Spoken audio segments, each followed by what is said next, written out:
Les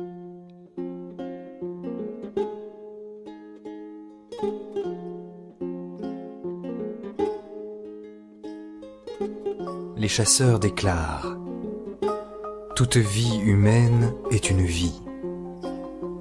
Il est vrai qu'une vie apparaît à l'existence avant une autre vie, mais une vie n'est pas plus ancienne, plus respectable qu'une autre vie, de même qu'une vie n'est pas supérieure à une autre vie. Les chasseurs déclarent: toute vie étant une vie, tout tort causé à une vie exige réparation. Par conséquent, que nul ne s'en prenne gratuitement à son voisin, que nul ne cause du tort à son prochain, que nul ne martyrise son semblable.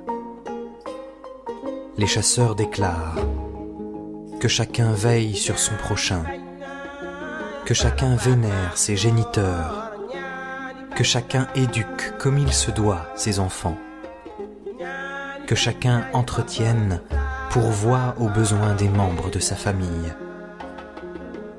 Les chasseurs déclarent: que chacun veille sur le pays de ses pères. Par pays ou patrie, phaso, il faut entendre aussi et surtout les hommes, car tout pays, toute terre qui verrait les hommes disparaître de sa surface deviendrait aussitôt nostalgique.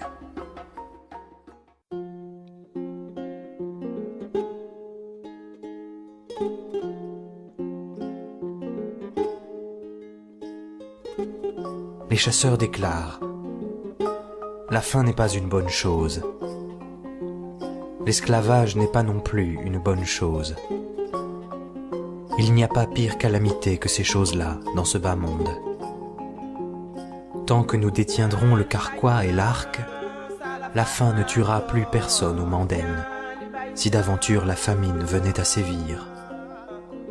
La guerre ne détruira plus jamais de village pour y prélever des esclaves.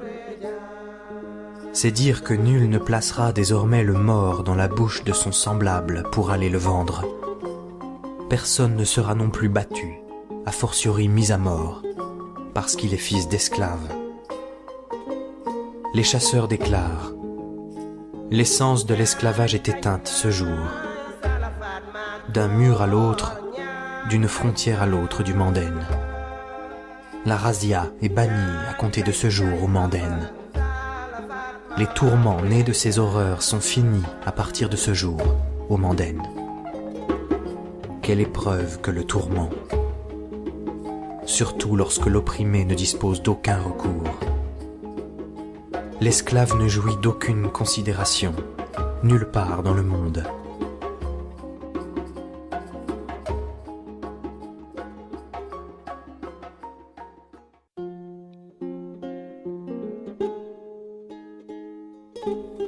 Les gens d'autrefois nous disent: l'homme en tant qu'individu fait d'os et de chair, de moelle et de nerfs, de peau recouverte de poils et de cheveux, se nourrit d'aliments et de boissons.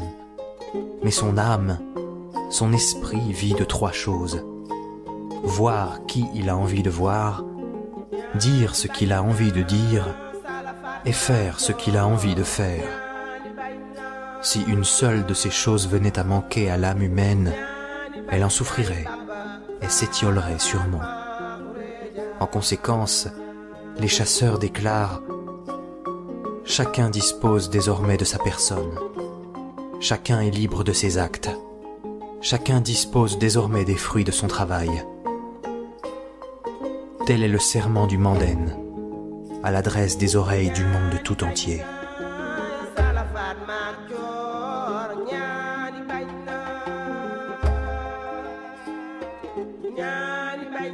Baba, Sala Fatma.